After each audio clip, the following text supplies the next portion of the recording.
First, you must ask yourself, are you wealthy? Let's say you're a criminal with millions or even billions of dollars, but you have one big problem. Transferring large sums of money or carrying suitcases full of cash will raise eyebrows. You need to launder the dough to make the dirty money appear to be clean money, so that then it can be spent anywhere in the world, say on real estate, luxury yachts, or at strip clubs. No questions asked. Fear not. With a little financial detergent, your dirty money can become more or less untraceable. China leads the world in this ancient art.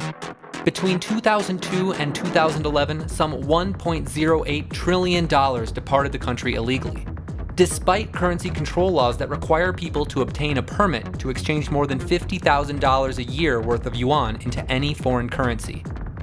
But this is a truly international pastime. Corrupt politicians, drug cartels, alimony deadbeats, nearly everybody's doing it.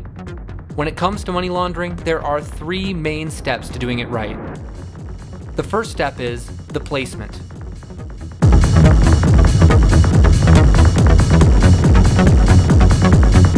Placement is the stage when money enters the financial system for the first time. In this step, the money may be deposited in a bank, added to the accounts of an existing business, or disguised as a transaction. The placement is usually achieved through a series of regular small transactions. If you're a criminal and you make the mistake of a large amount of cash, you are probably going to get caught right away. Of course, many people who attempt money laundering schemes have no past experience and don't know what behavior is likely to be flagged. This step is widely considered to be the riskiest.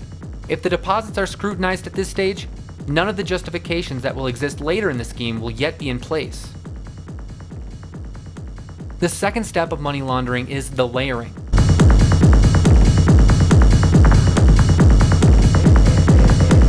Layering is the stage where the illicit money is put together with legitimate money, or placed in constant motion.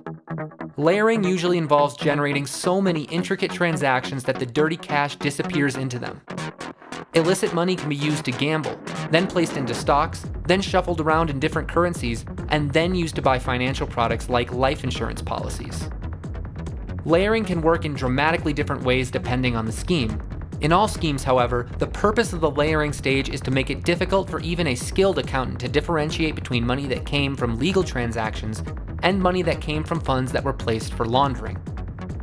While layering is typically a safer stage than placement, those who are not careful often can still be caught easily if they make mistakes.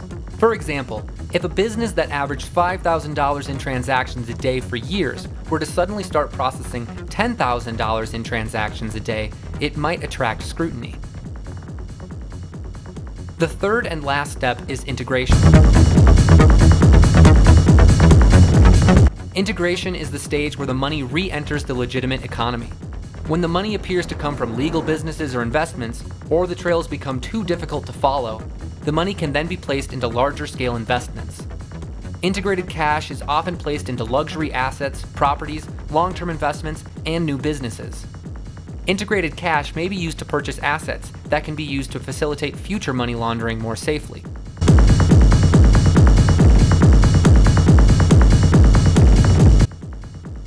There are several types of money laundering, like casino schemes, cash business schemes, smurfing schemes, and foreign investment schemes. A complete money laundering operation will often involve more than one of these, as the money is moved around to avoid detection.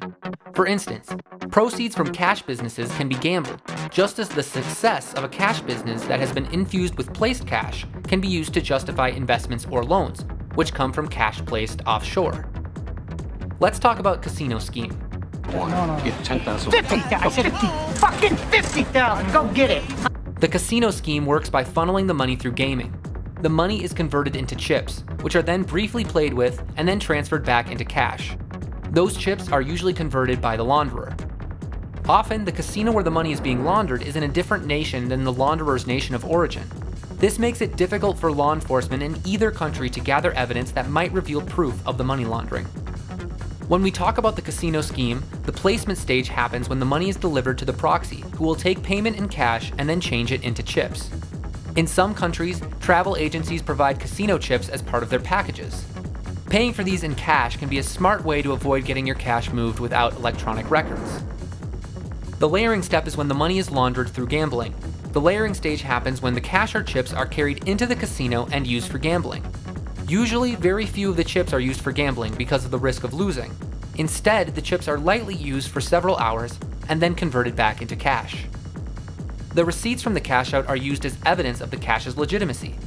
There is no record of how many chips were carried into the casino, so the launderer can plausibly claim that small amounts were carried in, and the larger sum came from winnings. The money laundered through casinos is relatively easy to integrate. Once the winnings have been reported and any taxes have been paid, the money can be used for any other purpose. How much is enough? How big does this pile have to be?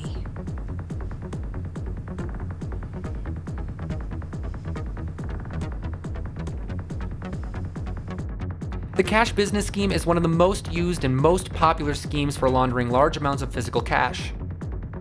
Even today, there are a lot of businesses who handle most of their transactions in cash. Illicit cash can be inserted into these transactions at a fast or slow pace. Laundering money through cash-intensive businesses was the preferred method of the famous gangster Al Capone.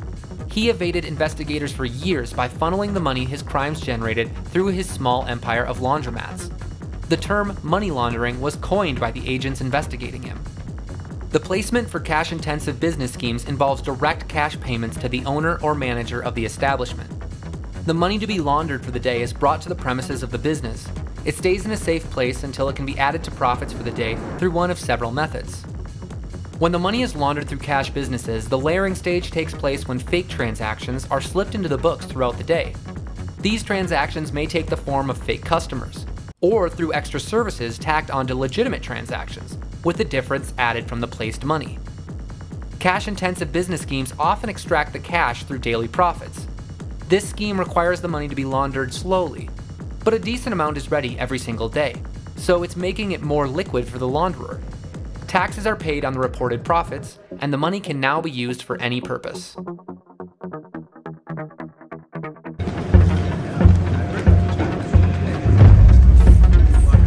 Now let's talk about the smurfing scheme. The term smurfing refers to the practice of distributing small amounts of a larger cash amount to a series of partners, who then deposit the money in incremental amounts. Smurfing is used to get around the currency reporting requirements that banks are required to observe in a lot of countries. Small quantities that come from many partners are less likely to trigger an automatic report. The placement stage starts with the cash being distributed through a network of people, smurfs, who can be trusted to deposit the money back again on schedule. Larger criminal organizations are more likely to use this strategy because they already possess a big network of obedient members. The layering stage for this type of scheme happens as the money is deposited back into one or many different accounts. More advanced smurfing schemes will try to make sure that the money is deposited in ways that avoid automatic detection. The cash must not be deposited in small amounts, but in varying amounts and at different intervals. The money can be extracted as it is moved back into the account. While this scheme avoids automatic detection, it is not as safe as the other schemes. If the deposits do come under scrutiny, it could be difficult for the launderer to explain why the deposits were made. The foreign investment scheme.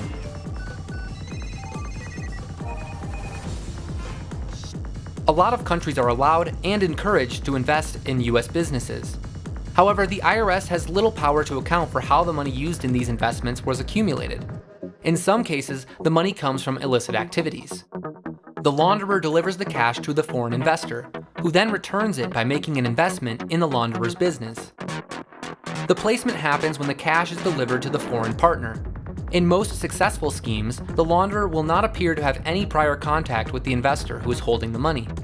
For all intents and purposes, the money appears to be the property of the foreign partner. The layering stage happens when the foreign business invests into the legitimate legal business using money that was placed with them. These amounts are usually larger than in other schemes, but difficult to prove illegal. Get him up! Get your hands up! Put your hands against the wall, turn around. Hey, fuck you! How do I know you guys are cops? The money in this scheme can be more difficult to extract, in spite of the fact that large amounts can be moved. Investments into a business must be credibly used within that business and for that business. The money can be extracted from the profits that the investment generates, or from high executive salaries funded by the original investment. From a financial standpoint, you are now in heaven. See, I told you he was fantastic, right? If the US Justice Department sent us a subpoena, it would become papier toilette. We would wipe our ass with it. Hey guys, hope you enjoyed the video. We make business-related video essays like this every week, so if you're interested in entrepreneurship, business, and startups, like this video and subscribe to this channel.